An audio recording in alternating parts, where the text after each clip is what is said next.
Welcome back to episode 7. This one's all about bid strategies, which I know sounds a little bit boring, but trust me, it's really, really important. I'm going to explain every single bid strategy that's available on Google Ads at the moment, alongside a list of pros and cons. I'll even explain why you should be using certain bid strategies for conversion-based campaigns and why you should be using certain bid strategies for brand or reach-based campaigns. So if you're brand new to Google Ads or you're running established accounts already, I'll give you my view on which bid strategies you should be using. And as with all things Google Ads, there's never really a one-size-fits-all, so if you have a different opinion to me, then please let me know in the comments below. And with that being said and done, let's jump into the video.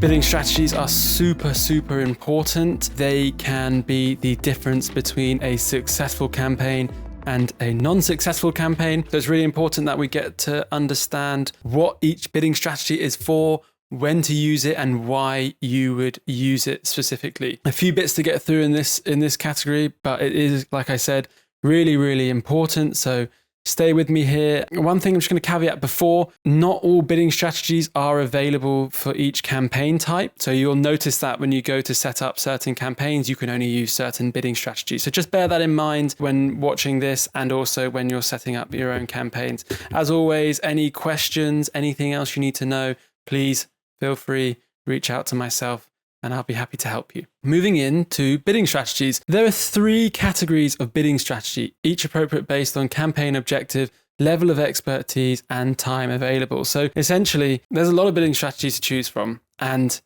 depending on how comfortable you are in the Google Ads platform and how much time you have available and the goals for your campaigns that you have selected will dictate which bidding strategy you should be using. So I would suggest using only the automated or smart strategies. If you do move to manual, you'll find they are very time consuming and they do give you a huge amount of control, but they do take a lot of time. And if you're running a business or if you're working for a small agency or an agency, you might want to consider just using the automated and smart strategies just to save you some time. However, it's entirely up to you. Go with what you are most comfortable with. I will now go through and explain what each bidding strategy is and how it functions. Just quickly before we do that though, you'll notice the bottom 4 are have a lot of crossover. So there is a reason for that. Automated and smart bidding do get mixed up and they are used interchangeably, but they're not actually the same thing. Smart bidding refers only to Google's automated bidding strategies that use auction time bidding. So this means it will optimize for conversions or conversion value in each and every auction. Automated bidding, Google use automated rules to adjust your bids for you based on the ad's likelihood of getting a click or a conversion. So automated bidding may use additional data points that aren't available in reporting metrics. But it's just important to know that those two are similar and there is crossover. So maximize conversions, for example, is an automated bidding strategy, but it is also a smart bidding strategy because it is using that auction time bidding. So again, remember, it will optimize for conversions or conversion value in each and every auction. So that's the key difference there. And with manual bidding, you tell Google the maximum amount you're willing to pay per click on your ad. And you can make adjustments to that bid based on your ad's performance as determined by the metrics available in your report. So as I said in the intro, it's manual, it takes more time. You need to be on top of things much more if you want to be using manual bidding strategies and you need to be on the ball with it. Manual CPC has been the go-to optimization route for many years due to the high level of control it allows. However, it is time consuming and requires expertise to do it well. So as I said here, if you ever worked in a large agency or any kind of agency running search campaigns, you know you will be running using manual CPC because it gives you the most control over the amount spent, but it does require you to pull frequent reports and to adjust bids manually frequently to maintain growth and performance of the account. Manual CPC bidding gives you control to set the maximum amount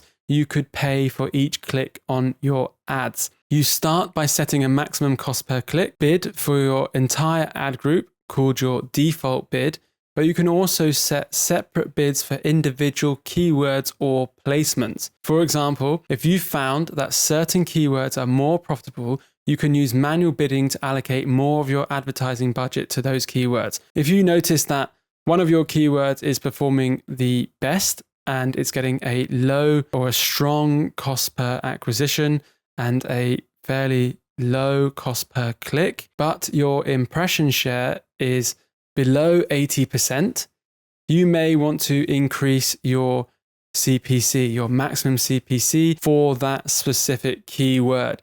That way you'll show for more of the auctions that are available, and you should hopefully increase your impression share and grow the number of clicks that you're getting from that particular keyword. So that's a little bit of a snapshot. As you can imagine, when you're dealing with an account with lots and lots of keywords and lots of different ad groups, it can get very complicated and it can get very, very time consuming. So just bear that in mind if you go down this route.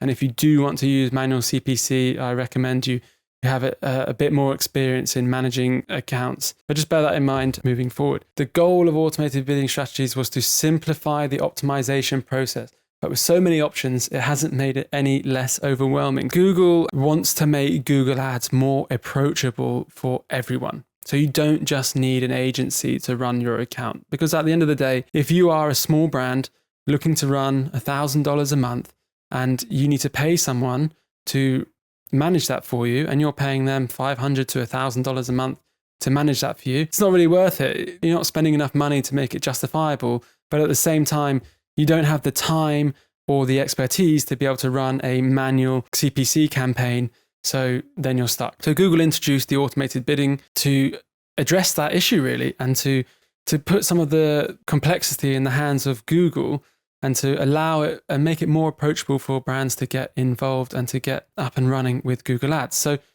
within the automated bidding rules, the first one we've got listed here is the cost per view. This is a bidding method for video campaigns where you pay for a view, like it says. A view is counted when a viewer watches 30 seconds of your video ad, or the duration if it's shorter than 30 seconds. So if you're only running a 20-second ad, if they watch 20 seconds, you get billed on the 20 seconds. Or if they interact with the ad, whichever one comes first. So it's either a completed view or an interaction, and that summarizes the cost per view. With cost per view, you have the ability to adjust the cost per view bid. Sometimes you may find that cost per views creep up a little bit, but with the majority of campaigns, you'll find that you'll easily get a low cost per view of anywhere between 1 cent to 3 cents. I mean, if it does start to creep up above 5 into the 6-7 cent range, then you may want to implement a cost per view bidding strategy just to curb that, to ensure you're getting the views that you need. But as I said, most of the time, cost per views are very, very cheap across things like even the YouTube inventory. Next is maximize clicks. So maximize clicks does what it says. Automatically sets your bids to help you get as many clicks as possible within your budget. It's as simple as that. Maybe one you want to start out using if you are beginning with a new paid search campaign and you haven't got much experience or you haven't run any previously. You may want to start with a max clicks and then move to a conversion-based bidding strategy in a month or two's time. It's entirely up to you. Depends on your level of expertise and also what your goals are from that campaign. If it's just website traffic, you may want to just go with a maximized click strategy. But if it is sales focused, you may just want to go straight in with a conversion focused strategy. Third on the list is target impression share. So target impression share automatically sets bids with the goal of showing your ad on the absolute top of the page. On the top of the page or anywhere on the page of Google search results. Target impression share is available on the search network only. So again, continuing with still on automated bidding strategies here, but automated bidding has made significant improvements over the last few years and is now the recommended approach from most businesses. So I think I already kind of covered that off, but it's good just to reiterate that as well. Next, we have the enhanced CPC. Enhanced cost per click helps you get more conversions from manual bidding. eCPC works by automatically adjusting your bids for clicks that seem more or less likely to lead to a conversion on your website. eCPC will try to keep your average CPC below the max CPC that you set. So it's as simple as that. Manual CPC, but then allowing some automation to come through. So you set your max bid, max CPC, and then you can also run the enhanced CPC, which will adjust your bid in real time using the Google algorithm. So if you are running any manual CPC campaigns at the moment and you want to shift towards automated, this would be the most appropriate first adjustment to make into automated bidding, I would think. So I'll definitely be looking at this bidding strategy if that is the case. Next on the list, we have a viewable CPM. So with viewable CPM, you bid on 1,000 viewable impressions and you pay for impressions that are measured as viewable. So viewable CPM lets you bid on the actual value of your ad appearing in a viewable position on a given placement. This is different from CPM bidding, whereas CPM is just bidding on 1,000 impressions. Bidding on 1,000 viewable impressions means that that impression is in sight. So the user can see the ad when it's loaded. So a lot of the time you'll find that impressions for display ads actually load below the fold out of sight where you can't see it. You actually have to scroll to get to it, but that will still count as impression. So if you use viewable impression, you'll know that the impression served has been in sight, is viewable to the target audience that you have specified. Continuing on, we have target CPM. So this is a way to bid where you set how much and on average you're willing to pay every 1,000 times your ad is shown. This amount is your target CPM. We'll optimize bids using your target CPM, also known as TCPM, to help you gain as much unique reach as possible. So as I just specified there, this won't be factoring in the viewability of those impressions. So some of those impressions you will be paying for and they won't necessarily be visible. So this is where you can have the debate between using viewable CPM or target CPM. This is entirely up to you, again, depending on the type of campaign you're running and your priorities. Next, we have smart bidding. Smart bidding refers to bid strategies that use machine learning to optimize for conversions or conversion value in each and every auction, a feature known as auction time bidding. Again, highlighted it as it's very important. We clarify this, and this is what differentiates it from automated bidding. This, for me, is the bidding strategies that I find myself using most often, partly because I work on a lot of conversion-based campaigns at the moment, and secondly, because I just find these to work the best, and I tend to have most success with running with these types of bidding strategies. So as we go through campaign builds and setups, you'll probably see me recommending a lot of these quite frequently. One that I run with a lot is actually usually working on a fresh account. I'll usually start off using something like Maximize Conversions. After a month or two of running Maximize Conversions, I then may shift to something like a target CPA. But this is all campaign specific and it depends on the type of campaign, if it's performance or brand focused, and it all depends. So we'll go into a bit more detail in that when we're actually setting up the campaigns, and within that we'll be setting up both brand campaigns and performance campaigns. Anyway, back to the actual definition. So Maximize Conversions bidding will help you optimize towards conversions. If the target CPA option is not set, then Maximize Conversions will aim to spend your budget to get as many conversions as possible. As I just mentioned, I usually use this when I don't have any data and I don't know how much a cost per conversion is yet. I'll head it onto Maximize Conversions, and this is just a super aggressive conversion strategy that will go for as many conversions as it can get throughout that particular day or using up that daily budget, basically. So a great conversion strategy to start with and start getting conversions in. Maximize conversion value is similar to Maximize Conversions, except Maximize Conversion Value bidding will help you optimize towards conversion values. If the target ROAS option is not set, then the Maximize Conversion Value will aim to spend your budget to drive as much conversion value as possible. Similar with CPA, except CPA is more about conversion quantity. Maximize Conversion Value is geared more towards driving conversion value. So it will prioritize the conversion points that have a higher value. So let's say you have one product which is $1 and you have another product which is selling for $100.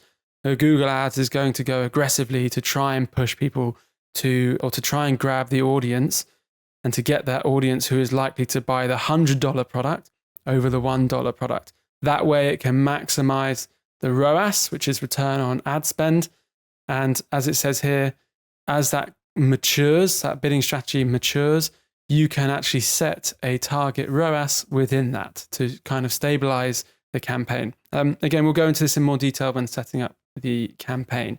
Thirdly, we have target CPA. Touched on it slightly already, but target CPA automatically sets bids to help you get as many conversions as possible at the target cost per acquisition, also known as CPA, that you've set.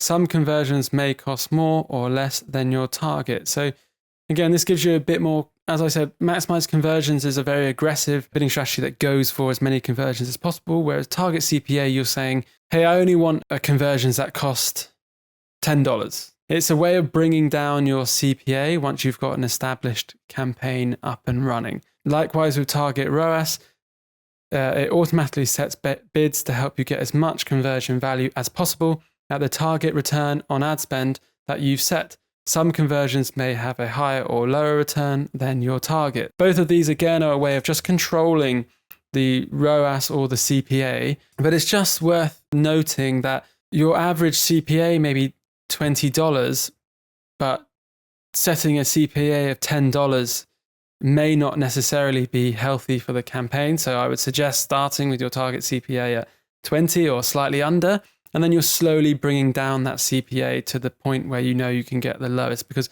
if you bring the target CPA or ROAS down too far to start with, you're going to inhibit the ability of the campaign to succeed, essentially. So just be wary when using these strategies, especially the target CPA and ROAS.